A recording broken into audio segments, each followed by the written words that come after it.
Wow, has it been a while since you've bought a home? You know, if you're a buyer looking to make a move this fall, knowledge about what's really happening with our Denver real estate market is going to be important to you. Between the latest meeting by the Fed on September 20th to the most recent talk from national economist Elliot Eisenberg, who recently spoke at the Smedra Realtor Appreciation Breakfast, we've got a lot of information to share that you'll be able to use moving forward. Here are the highlights and how it can relate to your making a move. When the Fed met on September 20th, everyone expected them to skip a rate hike. And that's exactly what they did. Rates were kept on hold, with the federal funds rate still targeted to range between about 5.25% to 5.5%.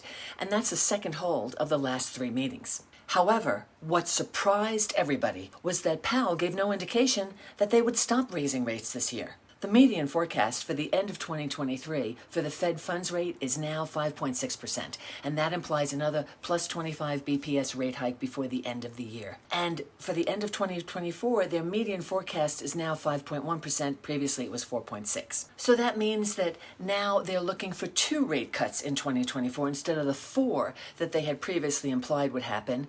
And they implied that the rate cuts would come later in the year, if at all. So what does this really mean for you, the home buyer who wants to make a move? Well, the Fed is in no hurry to cut the rate. Inflation is moving in the right direction, but very slowly, and there's no obvious signs of trouble in the job market or in the economy as a whole. But the Fed still wants a 2% core inflation. However, this talk of a stronger GDP growth, lower unemployment rate, and more rate hikes and later rate cuts were things that the bond market didn't like at all. And that's reflected in the fact that the average 30-year mortgage rate just ticked right back up to about 7.4%, very near the recent peak level. And once again, making affordability a major challenge for a lot of buyers.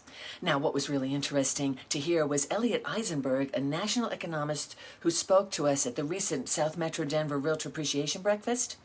And he said that housing and manufacturing are the only ones already in a recession. In fact, they're even starting to come out of it. But he thinks that a true recession is coming in the next 3 to 6 months. Why? Well, the inverted treasury yield, the COVID savings that everyone's been using to spend for experiences is starting to run out, and the deferred student loan payments are going to be due soon.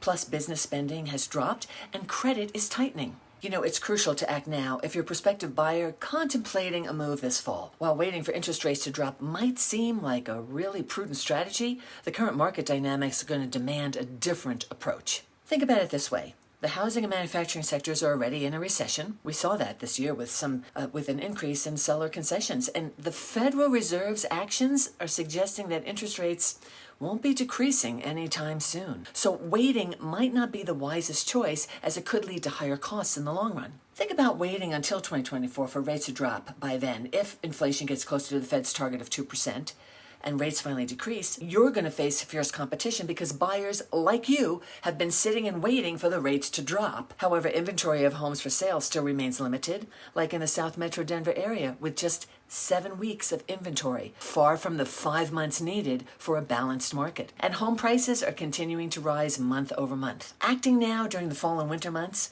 when competition is lower, provides advantages to you. When or if rates finally drop in the next 9 to 12 months, you may be able to sell that property if perhaps you purchased a fix-up with potential equity or refinance into your desired rate. Meanwhile, you'll be quite cozy sitting at your new home while you listen to your friends complain about the bidding wars they face due to lower rates and continuing low inventory. And I'm not joking about the low inventory. On the latest numbers report, seasonally adjusted, over just 4 million existing homes were sold in August.